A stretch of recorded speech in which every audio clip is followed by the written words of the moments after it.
There we go. Good morning, everyone. Welcome to this meeting of Cambridgeshire County Council's Planning Committee. My name's Councillor Henry Batchelor, and I'd like to begin by welcoming those members of the public and press who are watching the live stream of this meeting via the Council's website. The Council supports the principle of transparency and encourages filming, recording and taking photographs at its meetings that are open to the public. Members are advised that this meeting may therefore be filmed, recorded or photographed. Please can I ask all members to turn their mobile phones to silent or vibrate whilst the meeting is taking place. There is no fire alarm test scheduled for today, so if it does sound, then please leave by the nearest marked fire exit and assemble at the rear of the building at the far end of the car park. Toilets are available on the ground floor and refreshments are available outside of the venue. So the first item we have on our agenda today is the notification of Chair and Vice Chair. So I'm going to ask Jenna, our Democratic Services Officer, to present this to us. Thank you. This is to notify the committee of the appointments of Councillor Henry Batchelor as the chair and Councillor Chris Poulton as the vice chair of the Planning Committee by full council. Good. Thank you very much. And we'll move on to then apologies for absence. And Jenna, back to you to report any. No apologies have been received. Good. Thank you. Then we move on to item 3, which is declarations of interest. So do any members of the committee have any interests, either disclosable pecuniary or non-statutory disclosable interests that they need to make us aware of now? Ian? Thank you very much, Chair. I think I just need to declare an interest as being the local member for Great Staunton, which covers one particular site. So I'm just making you aware of that. Okay, understood. Thank you. Okay, well, if any other members realise they have an interest as we go through the meeting, do just put your hand up and say so. Okay, so we'll move on now to item 4, which is minutes of the last meeting, which was on the 5th of March this year. I appreciate the majority of the committee I knew, and so won't have been at that meeting. I think it's just Councillor Gardner and myself that were. So I'll ask firstly, Councillor Gardner, is there anything in the minutes that any issues of accuracy from you? No, I'm quite happy with the minutes. Okay, good. Well, can I ask the rest of the committee then for agreement that we approve these as a correct record? I see nods. So yeah, thank you very much. Okay, so we will move briefly onto agenda item 5. Members, you may be aware that this planning application was actually withdrawn by the applicant following the publication of the agenda, hence why it's still on the agenda as it's been put into the public domain.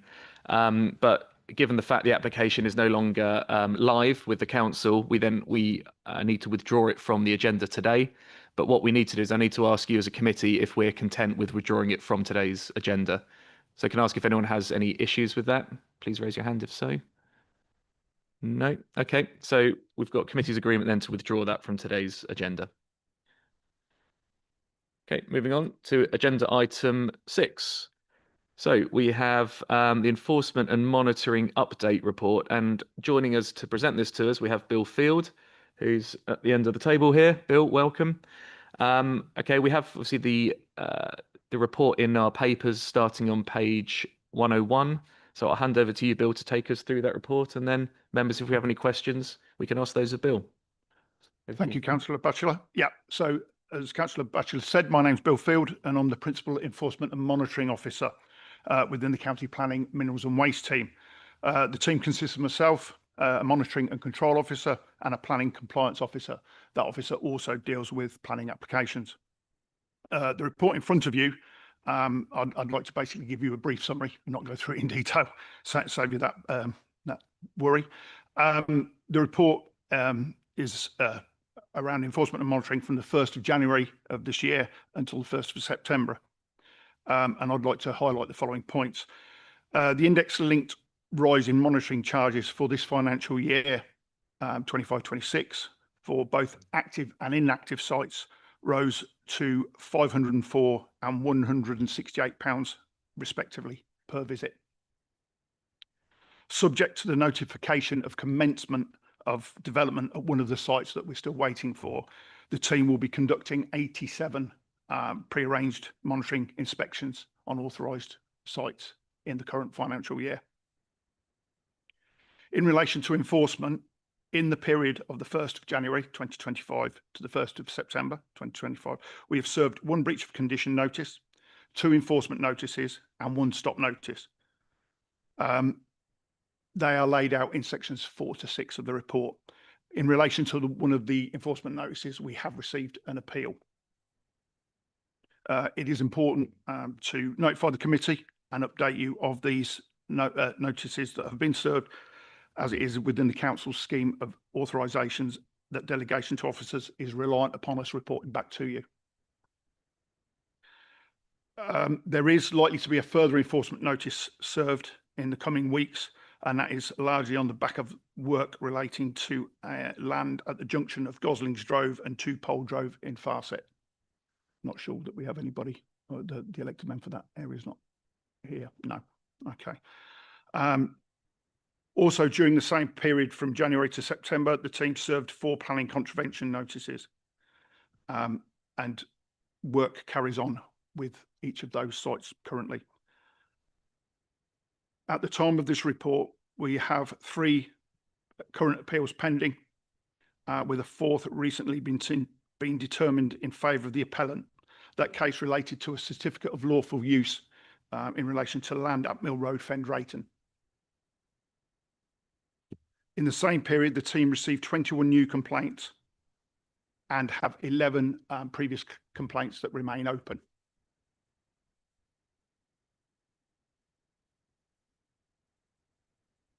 One thing I think as well, we would like to ask for newer members is that we really appreciate both members and members of the public reporting issues to us, but we also strongly advise that those investigations are left to authorised officers due to rights of entry.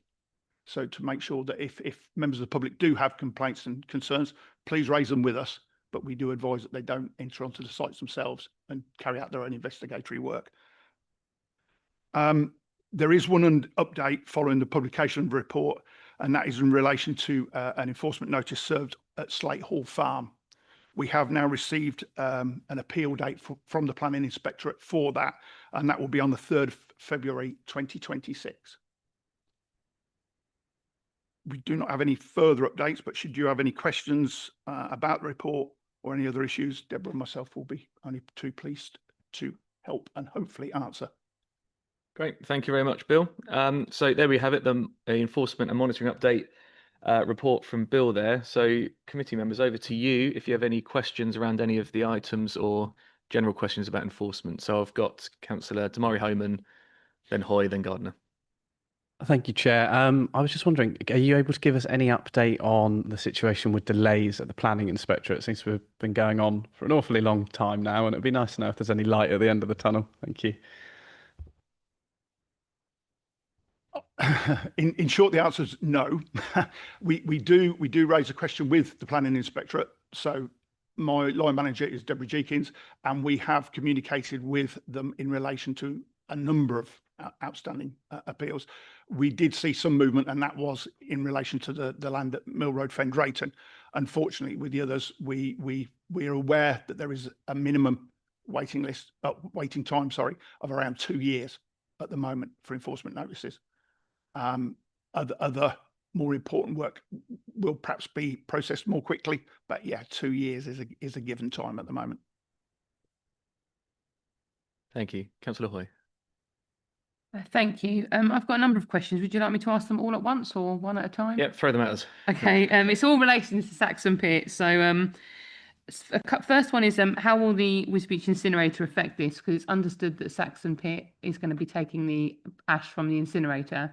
So obviously, will that increase their capacity at the site, and how will we kind of deal with that, or will it have are we ready for the effect, or do you want me to list them all and then come back on each, or bit by bit? Maybe take them one at a time, because that's quite a big one. So I don't know, Bill, Deborah, do either you want to attack that one? Yeah, that will be me. Thank you. So in terms of the incinerator at Wisbech, known as MVV or Medworth Environment Limited, work to construct that is about to commence on site through and that's been given permission by the Secretary of State through the Development and Consent Order. So it's separate to the local planning regime. There is no link to Saxon Pit. When it is built, when it burns the waste, it will produce incinerator bottom ash. And there is a company in Saxon Pit that processes incinerator bottom ash into incinerator bottom ash aggregate. And there are limits on that company on the throughput of waste. But any contracts that they have or may be coming up is outside of anything to do with our planning control. Those are commercial things. There is an application in for the company at Saxon Pit called Johnson's that process the incinerator bottom ash IBA into the aggregate IBAA. So there is a planning application that is with us that is being determined that will come before members in due course to increase the throughput of that. It is not directly related to the building of the MVV Medworth incinerator. It is a separate matter. That application will come before members for members to look at whether or not the transport impacts of increasing the throughput of waste through the Johnson site at Saxon Pit is acceptable, whether there are other mitigations, dust, noise, air quality that need to be taken into account.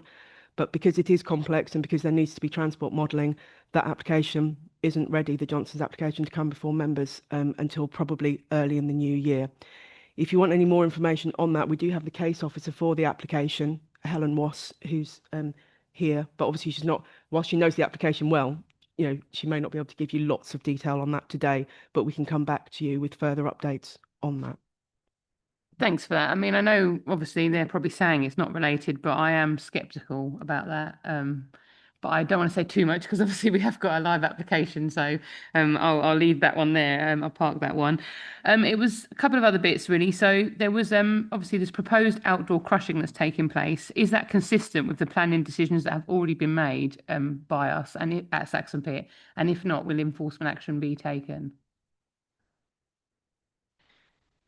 Sorry, so are you saying that there is proposed crushing in the application, which there is?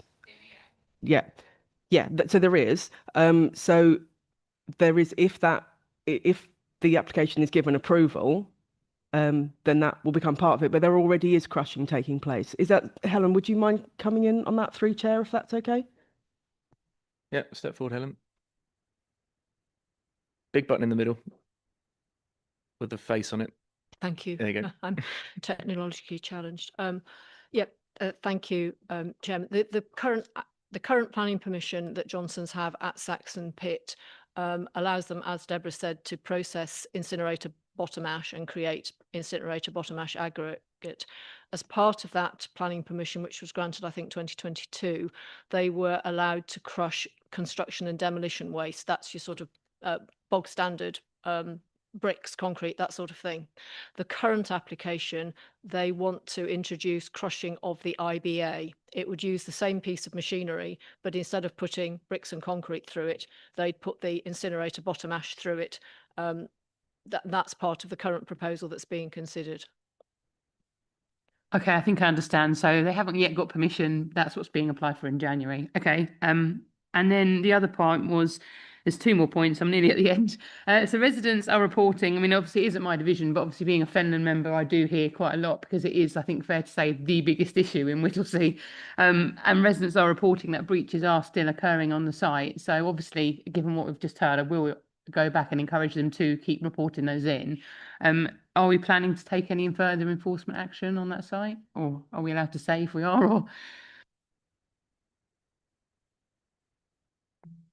So we would encourage residents to report to us. We would not encourage them to go onto the site. We would discourage that. We are working closely with Fenland District Council Environmental Health, the Environment Agency, and ourselves. We have regular update meetings and we're in regular correspondence. There are no current breaches that we are investigating at the site. There are reports of noise that come in. They go to Fenland District Council Environmental Health because they're our technical experts on noise. But the issue that we're having is that Whittlesea is very busy. There's lots of development. There are noise reports going into them that are nothing to do with Saxon Pit. There's also noise reports that are going into them where people aren't giving their location. It's just a general, well, I'm hearing noise. And for Fenland to be able to find out where that noise is coming from, or at least start to try and map it, then they do need that detail. So as far as we're concerned, there is nothing to enforce on at the moment. The planning contravention notice referenced in the update report related to a breach. The service of the notice, which is a legal questionnaire, that stopped it happening. And so there are no current breaches for us to enforce against, but we do understand that there are a lot of local concerns about it. And as I say, we do encourage and work with residents, the elected members and the other agencies to investigate and address things that come up. And if it's a breach of the environmental permit, we talk to the Environment Agency. We look at whether the noise is statutory nuisance. That's for Fenland District Council Environmental Health. We recently had an update meeting with residents. It was ourselves, it was jointly Fenland District Council, the Environment Agency and ourselves, and we gave residents and residents group and the MP, elected members were invited, updates on where we are for each of the agencies and each of the business operating there. I think it's just because it's just a huge concern. I think because residents feel that there's not maybe enough being done to check between the inert waste and the non-conforming waste, because obviously there was an allegation that there was 120 tonnes of non-conforming waste brought in, and just to give people a clue of the size of that is if you lined a London bus up from like nose to nose from Whittlesea to it would reach Marble Arch in London. So it's a huge amount. So they're very concerned. I suppose my final point would just be, obviously I'm fairly new to this, because obviously being in Fenland, I hear about Saxon Pit, but I wouldn't pretend to know much about it, because obviously you kind of get involved in your own towns, I suppose, more. And I found this report really interesting, but it almost gave me more questions than it answered, which isn't anyone's fault, because it is just such a complex issue. And I just wondered if it was possible if we could have a report to a future meeting just with a bit of a timeline of where we are, because there's this East Midlands waste, there's Johnson's, there's so many different people, there's this non-conforming waste, there's inert waste, and the whole issue is just so complex. I would just quite like to actually have a sort of a timeline of how we got to where we are, what the types of waste are, so you can all understand it a little bit better, because right now I have to say I don't fully understand it. No, I think that's a sensible thing. I mean, Saxon Pit will be an ongoing planning application site for us as a planning committee. So we will likely see more, planning applications for that site come forward to us over the 4 years of this administration. So, Deborah, I'm going to pass over to you. I think the request was around some sort of timeline or an update, or just a general overview of what is happening on Saxon Pit, who does what, and when future things might be coming to us. Thank you. And I really appreciate Councillor Hoy bringing this up, because it is a complex site and it does have a complex history. And yeah, the report does probably not go into that, in its fullness, but that's because it's been, there have been issues there, talking about the non-conforming waste going back a number of years. So yes, in previous update reports, that would have been fully covered. That is a matter for the Environment Agency. They investigated it. They agreed that non-conforming waste, it was safe to say, stay on the site with mitigation. So whilst I understand that locals have concern about it, that decision was made, that waste stays there, it is safe. What I forgot to say when I spoke before is that the Environment Agency are visiting the site regularly, as are our officers and Fenland District Council, as and when there are any issues raised with us. In terms of an update, as an immediate kind of update, we can circulate the minutes of the regulators update meeting that we had on the 15th of September, and then yes, definitely we can come before members with a briefing note setting out where we are, how we got to where we are, and updates on when the Johnson's planning application to increase throughput of waste is likely to come before members. So happy to be transparent on everything. And I think when we have had applications for this site come to us previously, we've actually had a site visit, and that's actually been probably the most helpful, because you can see the various parts of the site, who does what where. So obviously, I think when this next application comes to us, I think having a site visit there, especially for new members, would be really helpful. So yeah, absolutely. Is that sort of satisfactory for you? Yeah, okay. Thank you, officers. Councillor Gardner, I think you had a question as well. Thank you, Chair. Yes, first of all, it's clarification. The interest should be with regard to Thrapston Road, Ellington, which is in my county division, not Great Storm. Trouble is, I've got too many in my particular division, as Bill well knows. With regard to the Heartay Farm, Thrapston Road, Ellington, is there any update further from the 28th of March. Have we heard anything more from PINS with regard to that site? So, sorry, Councillor Gardner. Yeah, unfortunately, there has been no further update from PINS at the moment. We are hoping that they will get round to it fairly soon because it is the 2-year period. Almost is on us. I think within the next 2 weeks from memory. We are still regularly and routinely monitoring the site. So I went there around 10 days, 2 weeks ago. From our perspective, there has been little change to that we've, to the land as it has been during previous visits. The only other thing that we noticed were that there were a lot of storage containers on site, but that would really be outside of our remit and more within the Huntingdon District Council Planning Department's remit for the development because it's not minerals and waste. So from our perspective, little change, but yeah, unfortunately, we are still subject to PINS. Thank you. Thank you. Members, any more on the enforcement and monitoring update? No? Okay.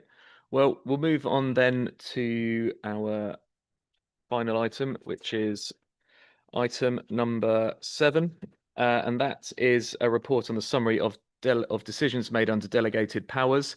Members, what we don't usually have an officer present this to us. Obviously, we all have the report in front of us and have read it. So I think now what I tend to do is I tend to throw over to you guys to see if there's any questions anyone has about anything within that report. So if any members have anything, please do raise your hand. Councillor Hoy?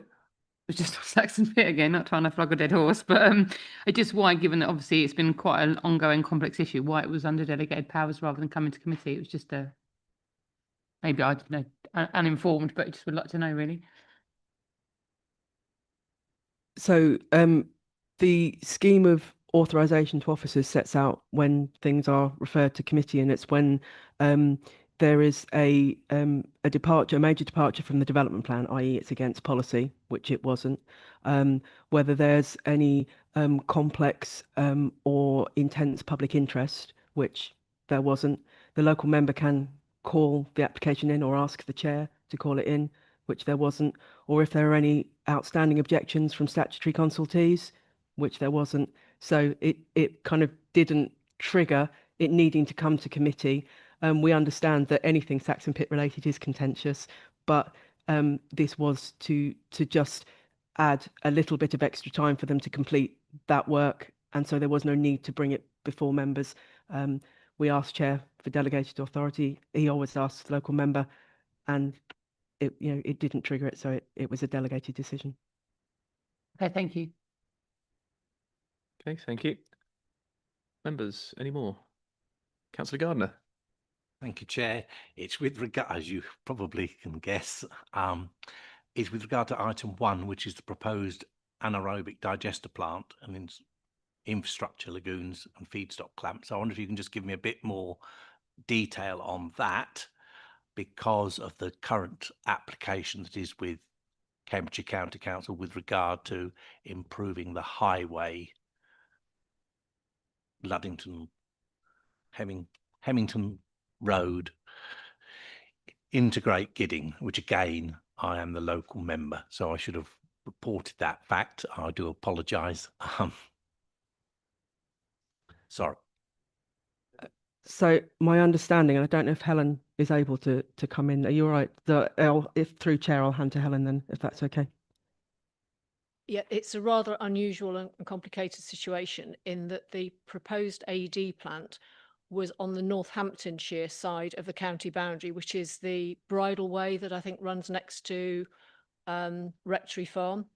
But in order to connect the AED plant to the gas grid, they had to cross the bridleway, go across one field, which was in Cambridgeshire. So what the applicant was obliged to do was make 2 parallel applications to each planning authority. We were only able to deal with what's within Cambridgeshire's administrative area, which being one field's sunken pipe and a connection was wholly uncontroversial.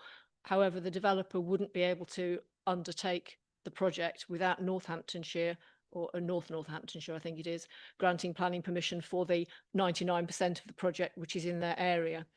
That leads on to the current application. there were objections from Cambridgeshire County Council as the Cambridgeshire Highway Authority, because the minor road, Hemmington Lodge Road, that would lead to the plant is in Cambridgeshire until it gets practically to the gate of the farm. Our colleagues, highway colleagues, raised objections about the suitability of that road for the vehicle traffic that an AD plant would generate. And so the applicant is proposing a new bit of road to overcome those objections. And that's the application we've got before us. And again, similar to the gas pipeline, we will only be considering that bit of road. It's still with North Hants to deliberate over and decide on the AD plant itself. Clearly, if North Hants refuse the AD plant, they're not going to be building the road. It may well be that our highways people, we don't know yet whether they're supportive of the design and the safety aspects. I could ask another question, but I think I've dealt with that earlier in the day. Thank you, Chair. All right, thank you. Okay, members, if there's nothing more, then that's all the business, for want of a better word, to deal with today.